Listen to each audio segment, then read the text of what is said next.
India Zimbabwe அணிகளுக்கு எதிரான முதல் போட்டியிலேயே ஜிம்பாப்வே அணிக்கு எதிராக 23 ரன்களில் ஆல் அவுட் செய்து சரித்திர சாதனை செய்த இந்திய அணி இங்கிலாந்து தொடரில் இழந்ததை ஜிம்பாப்வே தொடரின் முதல் போட்டியிலேயே மீட்டெடுத்த இந்திய அணியின் மொத்த மானத்தையும் மீட்டு கொடுத்த தமிழன். அதாவது இந்தியா மற்றும் ஜிம்பாப்வே அணிகளுக்கு எதிரான கிரிக்கெட் தொடர் என்பது தற்போது ஜிம்பாப்வே நாட்டில் வைத்து நடைபெற்று வருகிறது. 3 T20 போட்டிகள் கொண்ட இந்த தொடரில் இந்த இரு அணிகளும் விளையாடி வருகிறது. இதில் இந்த இரு அணிகளுக்கான முதல் T20 மேட்ச் சற்று முன் தொடங்கியது. இந்த தொடருக்கு முன்பாகவே இங்கிலாந்துக்கு எதிரான தொடரை சமீபத்தில் தான் இந்திய அணி முடித்திருந்தது. அந்த இங்கிலாந்துக்கு எதிரான தொடரில் இந்திய அணி சொல்லும்படியான வெற்றிகளை பெறவில்லை. மாறாக இங்கிலாந்துக்கு எதிரான தொடரை இழக்கத்தான் செய்திருந்தது இந்திய அணி. இதன் காரணமாக இந்திய ரசிகர்களுக்கு அது மிகப்பெரிய ஏமாற்றமாக இருந்தது. இந்த சூழலில்தான் இப்போது நடைபெற்று வரும் இந்த ஜிம்பாப்வே தொடரையாவது வென்று இந்திய ரசிகர்களுக்கு ஆறுதல் கொடுப்பதற்கு இந்திய அணி இந்த ஜிம்பாப்வே தொடரில் களமிறங்கியது. அதுவும் இந்த தொடரை பொறுத்தவரையில் இந்திய அணி ஸ்குவாடில் முக்கிய மாற்றங்கள் நடைபெற்றிருக்கிறது.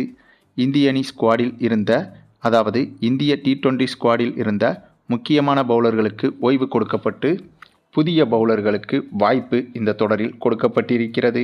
அதே சமயம் கடந்த தொடரில் இல்லாத ரிங்கு சிங்கை இந்த தொடரில் இந்திய அணி களமிறக்கியுள்ளது. ஆகவே இத்தகைய சில காரணங்களால் இந்த தொடர் மீதான எதிர்பார்ப்பு அதிகரித்திருக்கிறது.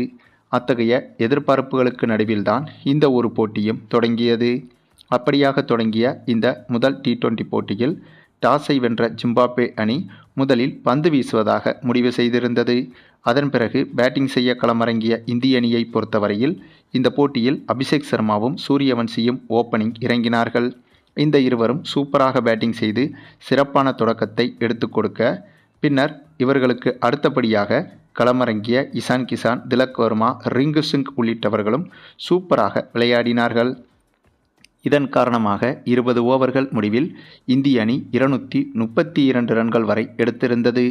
இந்த இலக்கு என்பது ஜிம்பாப்வே அணியை பொறுத்தவரையில் மிகவும் குறைவான இலக்குதான்.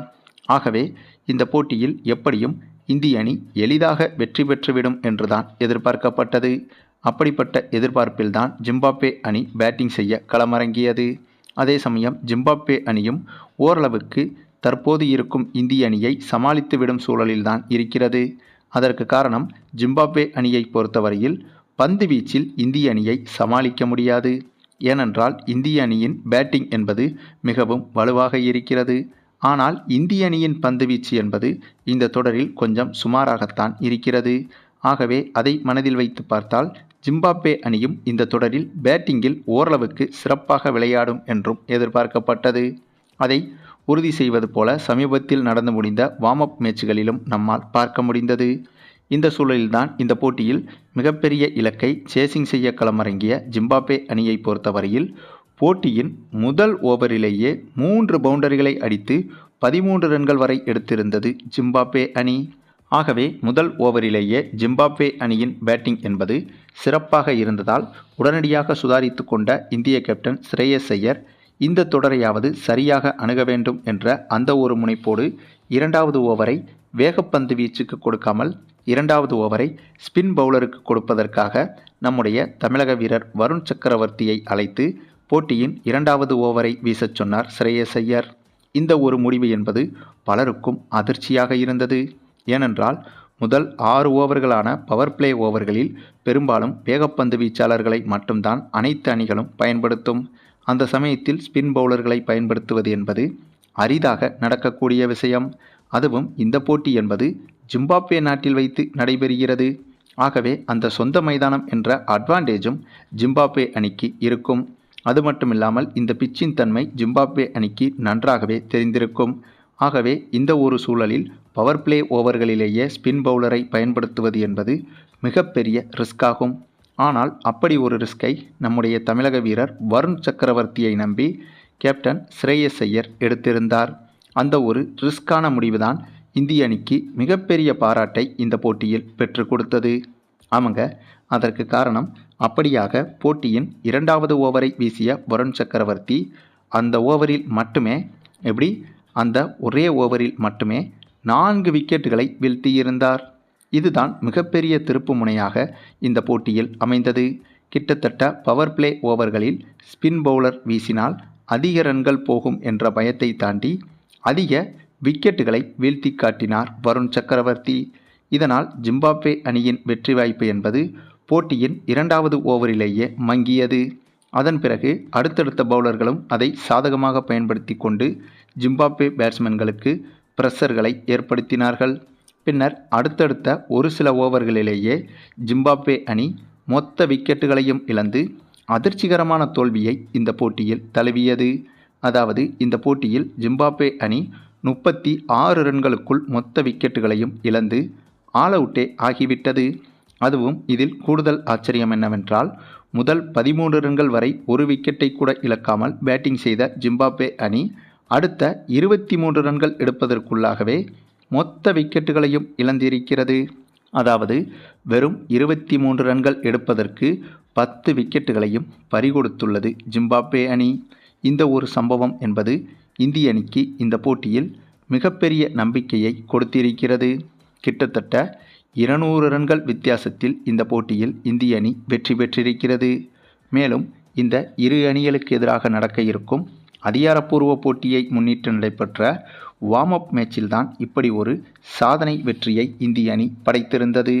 அதே சமயம் இந்த போட்டியில் அதிகபட்சமான விக்கெட்டுகளை எடுத்தது நம்முடைய தமிழக வீரரான வருண் சக்கரவர்த்தி தான். சரியாக 7 விக்கெட்டுகளை தனி ஆளாக வீழ்த்தி இந்த போட்டியின் நாயகனாக தேர்வு செய்யப்பட்டார்.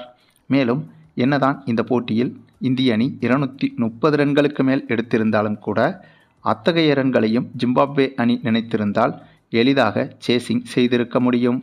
அதற்கு ஒரு உதாரணம்தான் போட்டியின் முதல் ஓவரிலேயே 13 ரன்கள் வரை ஜிம்பாப்வே அணி எடுத்தது என்பது.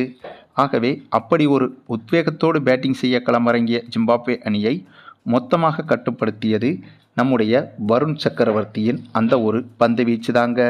மேலும் கடந்த சில தொடர்களாகவே இந்திய அணிக்கு ஸ்பின் பவுலிங் என்பது அந்தளவுக்கு எடுபடவில்லை.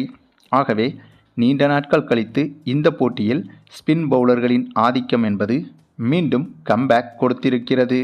ஆகவே இதே போல ஒரு ஆட்டத்தை ஜிம்பாப்வே அணிக்கு எதிரான அதிகாரப்பூர்வ போட்டிகளிலும் நம்முடைய வருண் சக்கரவர்த்தி வெளிப்படுத்தி இந்திய அணியின் நம்பிக்கை நட்சத்திர ஸ்பின் பவுலராக நிரந்தரமாக இந்திய அணியில் இடம்பெற வேண்டும் என்பதுதான் நம்முடைய எதிர்பார்ப்பாகவும் இருக்கிறது. அதே சமயம் இந்த தொடரில் புதிதாக சேர்க்கப்பட்டிருக்கும் ரிங்கு சிங்கும் கூட இந்த போட்டியில் சூப்பராகவே விளையாடியிருந்தார். ஏனென்றால் நீண்ட நாட்களாக இந்திய அணியில் இடம் கிடைக்காமல் ஒதுக்கி வைக்கப்பட்ட ரிங்கு சிங் நீண்ட நாட்களுக்கு பிறகு இந்த போட்டியில்தான் களமிறங்கினார். அப்படியாக களமிறங்கி அதிரடியாக விளையாடி வெறும் 18 பந்தில் இந்த போட்டியில் 43 ரன்கள் வரை எடுத்து கொடுத்தார். ஆகவே இவருடைய பங்களிப்பும் சேர்ந்து இந்த ஜிம்பாப்வே தொடரை ஒரு போட்டியில் கூட தோல்வியடையாமல் மொத்தமாக வெற்றி பெற்று ஜிம்பாப்வே அணியை வாஷ் அவுட் செய்து இந்திய அணி இந்த தொடரை கைப்பற்ற வேண்டும் என்பதுதான் இந்திய ரசிகர்களின் எதிர்பார்ப்பாகவும் இருக்கிறது. சரி, இது குறித்த உங்களுடைய கருத்துக்களையும் கமெண்டில் தெரிவிங்க. மேலும் இந்த வீடியோ பிடிச்சிருந்தா லைக் பண்ணுங்கள், மற்ற அனைவருக்கும் ஷேர் பண்ணுங்கள், மறக்காமல் நம்ம சேனலை சப்ஸ்கிரைப் பண்ணுங்கள்.